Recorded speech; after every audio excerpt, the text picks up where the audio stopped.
Ipapaliwanag ko po kung ano po ang meron sa home. So, buksan po muna natin ang globe. So, pakita ko po sa inyo yung globe kapag na-rename po ninyo kung ano po mangyayari. Na-rename ko po siya.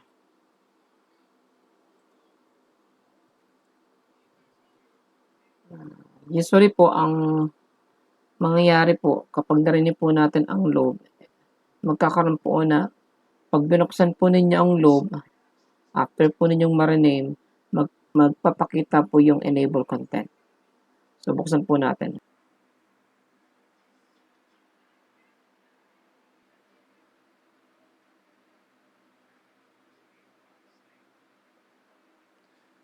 Ayan po, meron pong nagpakita na enable content. Bakit po ba nagpapakita ang enable content? Una po, pag nirename po ninyo yung file ninyo.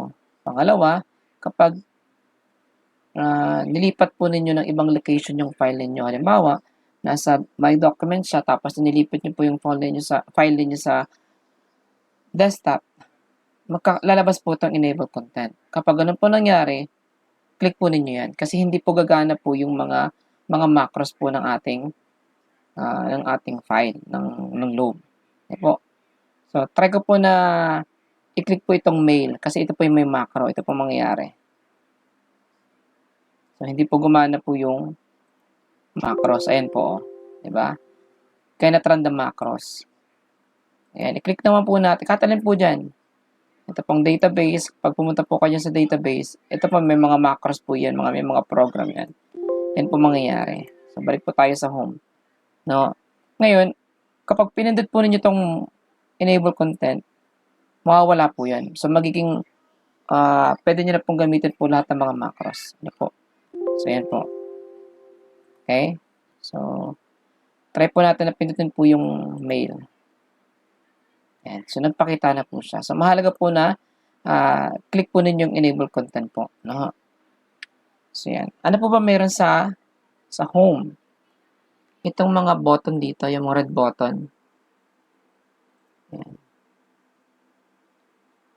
So, clickable po ito lahat po ng click button na ito.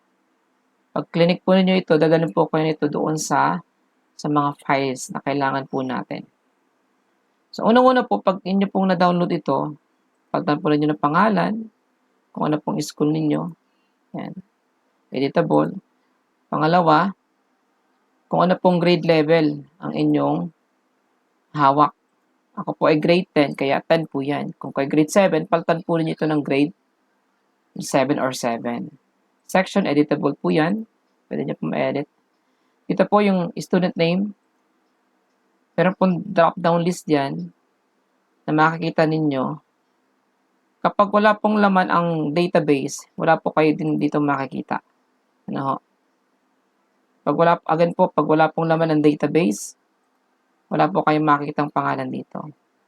So, automatic po na kapag pinaltan po ninyo ng bata, automatic na rin po yung kanyang LRM. Po. Ngayon po, makapansin po ninyo yung cursor, merong kamay, tapos yung arrow lang. So, kapag ganyan po, clickable. Kapag ganito po yung cursor, hindi po yung clickable. Dito po sa export, ang export po natin, meron pong tutorial yan dito na icon. So, kapag click po ninyo yung I button na ito, itong icon na to, dadirect po kayo sa YouTube tutorial po ng kung paano po mag-export. Ganyan din po dito. No? Ito naman kung paano po gamitin yung home. Okay? So yun lang po. Bali, sa lahat po ng files natin, gaya po ng school form, meron din po yung instruction, YouTube tutorial. Okay.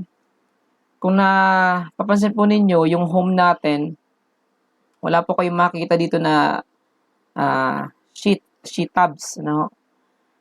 Paano kayo babalik sa home? Gagawin nyo lang po yan. Meron po kayo makita mga home. Yan, home button para makabalik po kayo sa home. O kaya naman, pindutin po ninyo yung control H, na po, Control H. Example po, nandito po ako sa first consolidation. So, kahit hindi ko po ito pindutin, tingnan po ninyo yung aking cursor nandito pa nakatutok. Pupindutin ko po yung long press yung control, tapos letter H. Ando na po kayo sa home. Ano po? Baka kasi mahirapan po yung ilan po sa atin. At isa pong bagay, dito po sa SF10, wala pong home button. O, gaya po dito, wala pong home button. So, ito po yung pipindutin natin para makapunta po tayo sa home. Yung logo po. Kahit alin po doon, balik po tayo sa SF10. Ito man or ito. Babalik po kayo doon sa home. Another thing po, sa SF10, doon po sa page, kabilang page po, wala pong home button at walang logo. Babalik lang po kayo sa first page. Then, click po ninyo yung logo. O kaya naman po, nandun po kayo sa second page, press control, then click po yung H. Ano pa? Nandun na po kayo sa home. So, hopefully, so ganun lang po yung home. Ano, hopefully po nag-gets po ninyo. Okay po, salamat po sa inyong panonood po. Sana po nag-gets po ninyo.